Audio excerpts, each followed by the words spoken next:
Hey all. So, as I'm sure you already know, this is going to be a big one.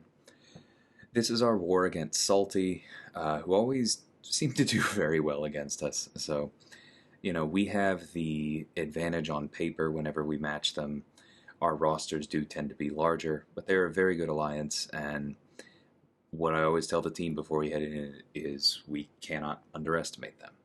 But I have 10 fights this war, which feels silly in a lot of ways, but I really do think that they lined up best. And the only ones that I maybe at all have any doubts about, I knew I could take, and I knew that this would be the more efficient way to use boosts. So here we are. Two of them are going to be with Nimrod, the first one being this Havok fight that I have taken before. And my primary note to myself last time was hit his block more because you don't want to get backed up too much. Now, something about the way he was behaving right there made me think if I went in, I don't know, I was kind of worried he was going to parry me. So that's where we are here. But the important thing is really to just stay on top of our parries in this fight and also our special evades and just make sure that we always have an armor up. Now, ideally, we're always going to have a ton of armor ups up because that's also going to give us a huge attack boost while we're in either Blitz or Eradicate. We're also almost entirely using heavies because we don't want to land too many individual hits.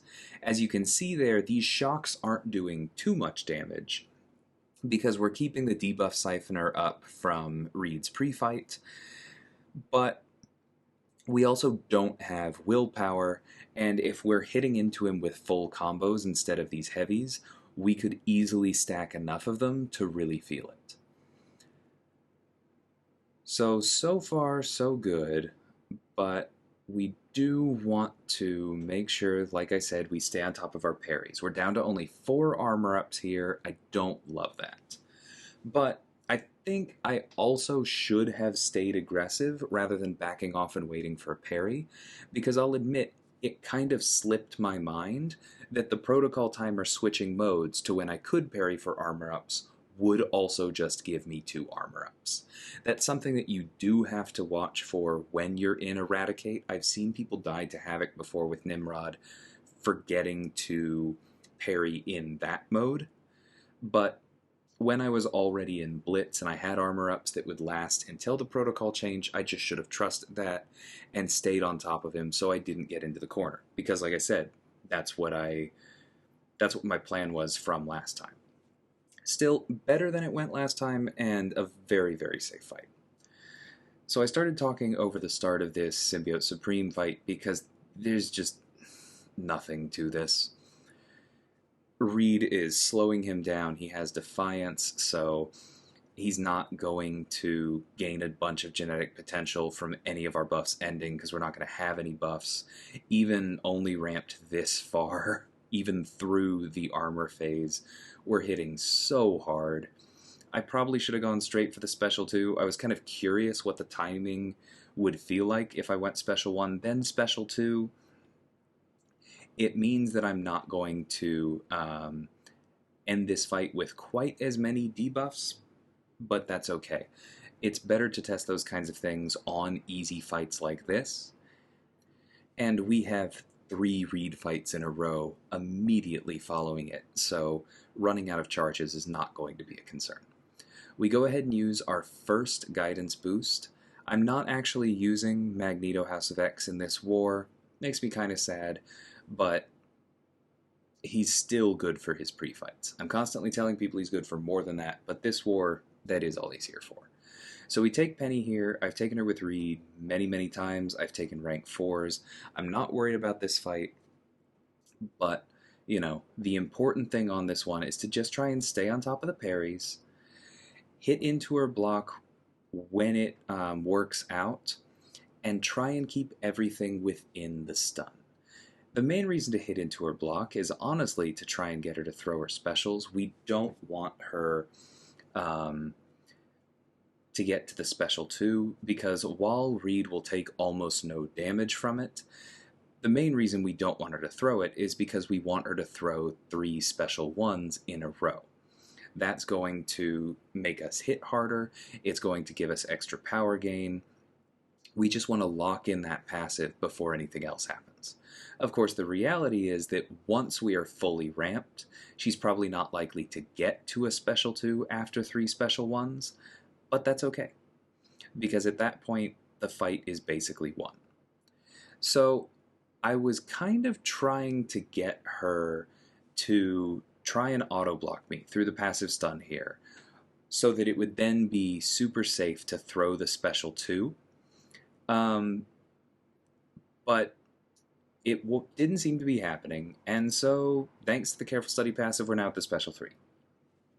But that's fine, honestly, because we're ramped enough. We're going to hit hard enough. We're already reversing willpower.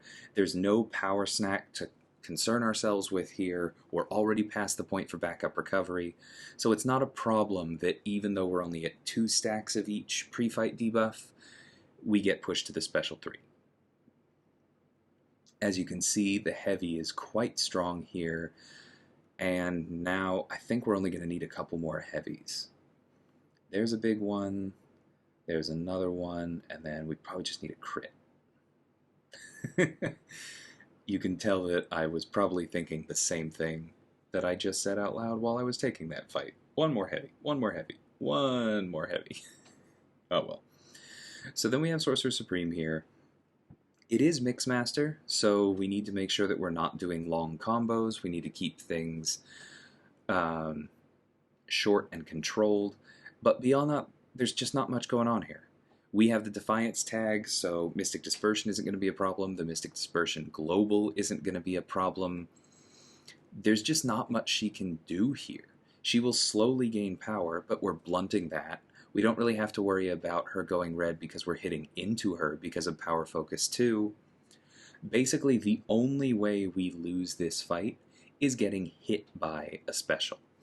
And as long as we stay at least somewhat on top of the prowess stacks, even that shouldn't happen because of Reed's natural resistances, tankiness, and the Careful Study stuff.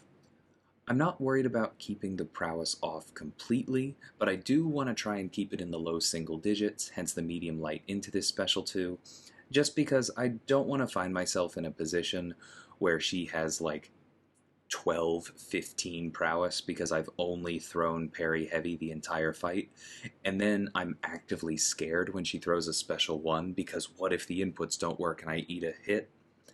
I would rather just not be concerned with that and stay on top of the prowess. A little bit is not going to be a problem. As you can see, we're most of the way through this fight. We're fully ramped. I'm probably going to throw a special 1 here. She's not likely to throw another special, which is totally fine. But notice that because of this node and how it works, she actually only threw 1 special the entire fight. So on to Apocalypse. I've taken this node before. This one is a rank 4. I can't remember. No, I definitely took a rank 4 here because it followed the rank 4 Strife. So I've taken this fight before, not really concerned about it. Reed is a very good counter. We're just gonna maintain our ramp and hit him until he falls over. That's pretty much all there is here. Aspect of Evolution is going to mean we crit less as we go, but honestly, Apocalypse has built-in crit resistance, and I don't expect him to gain that many bars of power, so I don't really think that that's going to come into play. Same idea, I don't really think that the increased combat power rate's going to be a big deal because we have the suppression. The important thing with this fight, over everything else, is just make sure that he does not throw the special 1 when you're at 9 bubble shield charges, because then you actually have to get the dex right a particular way. If he throws it at 8, it's easy to block dex. If he throws it below that, you don't even have to think about it. But you're going to see me here, I push him to the special 2, which I'm very comfortable dodging, and so we don't have to block any of it. But after that, you're going to see me parry heavy twice here to make sure that we're at 10 before we get to the special one, and then I'm waiting for an opportunity to smoothly dex. There we go. We got the unblockable call out. Now we can go back to parrying freely. And I don't really expect to get to 20 before he falls over. Now, I said that and then immediately kind of missed a parry and he hit a few into my block. That was not part of the plan, but we are still making good headway here, and we're reversing willpower so much that that is a significant portion of our damage. Going to go ahead and throw the special 1 here to get those extra debuffs and also provide the taunt. And there he throws it and falls over before the lasers even come out, thanks to all that willpower. It really does add up over the course of a fight. So now we have our second Nimrod fight, and that's this Mr. Negative here. This could have been almost any skill champion, honestly. Nick Fury, Massacre, Killmonger, Moleman, any of them would have handled this great. None of those really fit on my team since I needed the guidance pre-fights, and we had that Havok in Section 1. And so I'm taking it with Nimrod. Now I dueled the heavy counter to make sure I only needed to dash back once, quite a bit, but clearly I messed up the very first one in the fight. So that's not ideal. But it's also not the end of the world if we do dash back twice and trigger the regen, because at best, we'll remove it and apply a shock. At worst, it gives us another protocol charge.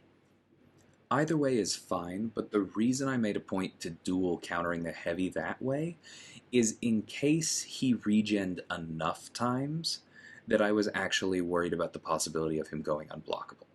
As you can see, he's down below 40% now, and he's only regened now 4 times, so the odds of that are not very high, but it is just something to watch. Go ahead and throw the special 1 there. We easily could have built to another special 2, but I kind of wanted to be an Eradicate here, or to stay in Eradicate and get the bonuses, because the energy vulnerability, remember, applies to those active shocks we place. It also applies to our basics. And so just having that as a damage multiplier for everything we do is pretty powerful. And then I switch over into Blitz for this last special 2, and even though we're not in Eradicate, it's more than enough health. Note that that fight was less than 90 seconds, even though it was a, quote, slow play for Nimrod.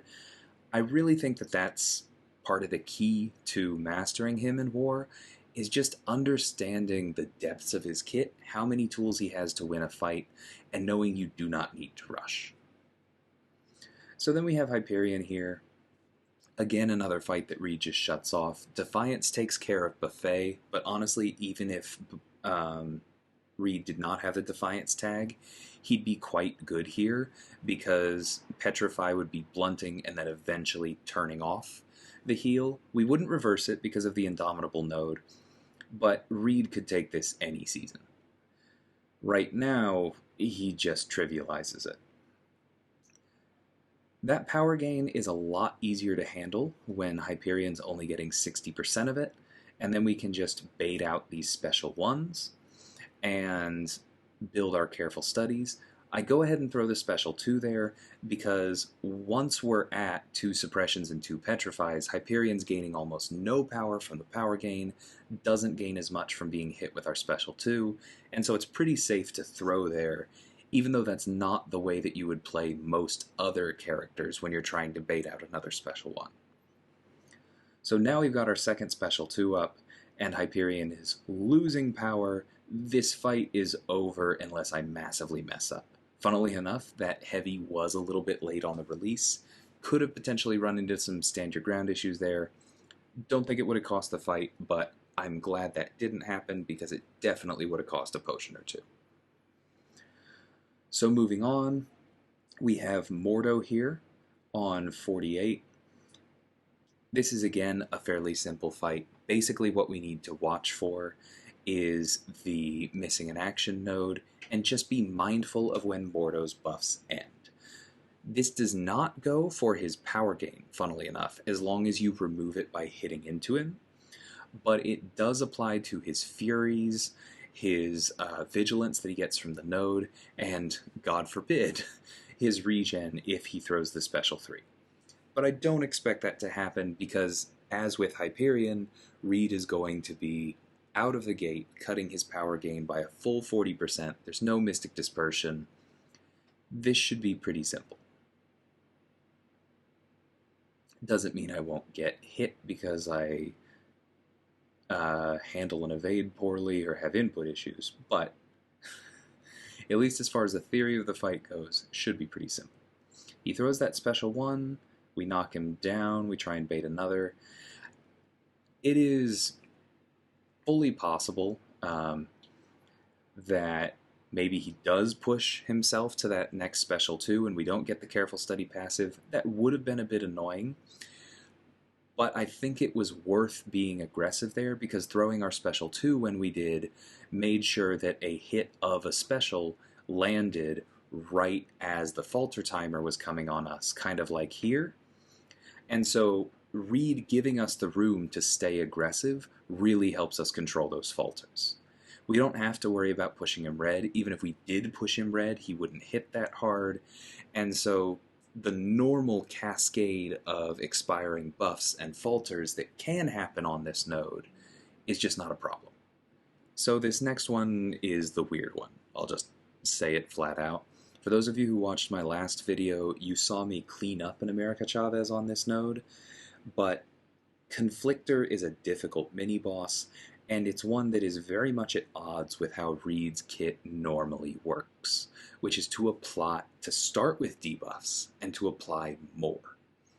Conflictor removes the ones at the start of the fight and makes you fight for windows in between. Now, against Chavez, we were able to rely on the Careful Study debuff, putting Conflictor on cooldown, and then landing our special 2. So that is the same plan of attack that we have this time. We're going to know that we start with just the debuff Siphoner. Apparently it applies a little bit after the other 2, and so sticks, but we're not going to have the important ones, the Suppression and the Petrify, and so we're going to have to play around this Longshot, knowing full well that his karma may stack up. He may try and back us into the corner, refusing to throw specials. He is, in general, very annoying. So we have to worry about that. We also have to worry about getting flat out hit there, but that's another reason that I try and make a point of keeping his karma under control regardless of the kind of fight I'm taking, because if I get tagged by the special 1, I really don't want him to be in pure of heart and take those instant bleeds. So this is the make or break point of the entire fight right here. Baiting out that special 2 because we didn't have him under control when he threw the first special 1, and making sure we don't lose our debuffs from the special 2. That little bit right there is why I wouldn't necessarily recommend this over Captain America with House of X. But I was very confident about threading the needle, and honestly, I was very confident about getting back up to another special 2 if I needed to. Because the important thing here is just that Reed has Defiance. Again, I know I keep saying that, but that plus the ability to stun freely is just going to let him keep Longshot under control.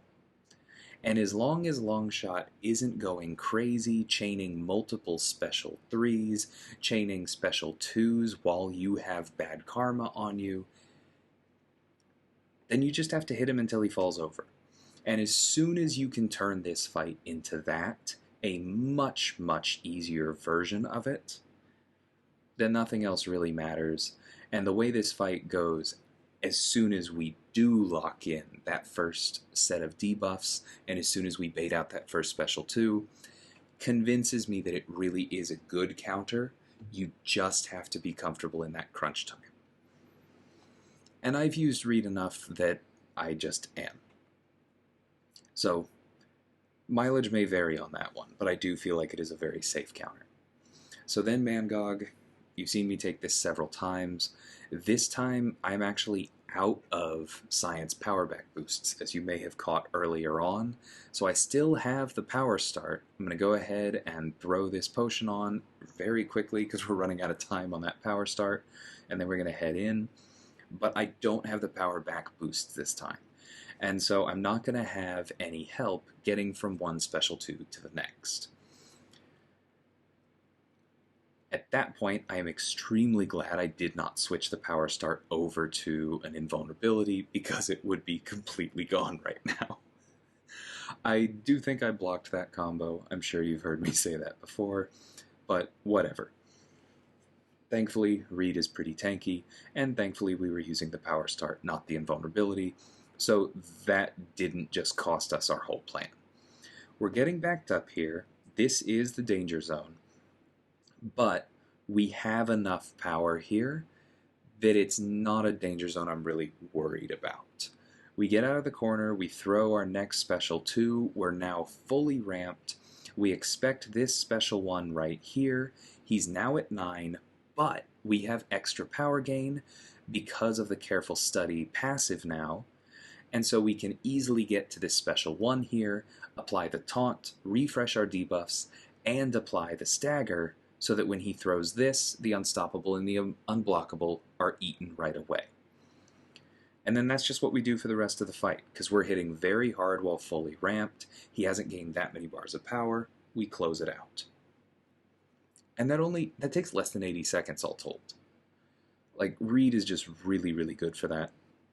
Not as good as Spider-Man 2099 with the Anti-Venom synergy, but very, very good. So for the war overall, unfortunately we did lose this one. I mentioned Salty tends to play pretty well against us, and this was no exception. We also seem to have a little bit of a thing of letting the wheels fall off the bus against them. So hopefully we get them back next season, but in the meantime, they're playing very well, props to them, and we have to turn it around for our last 2 wars. So hopefully we can do that, and until next time, thank you so much for watching, and take care.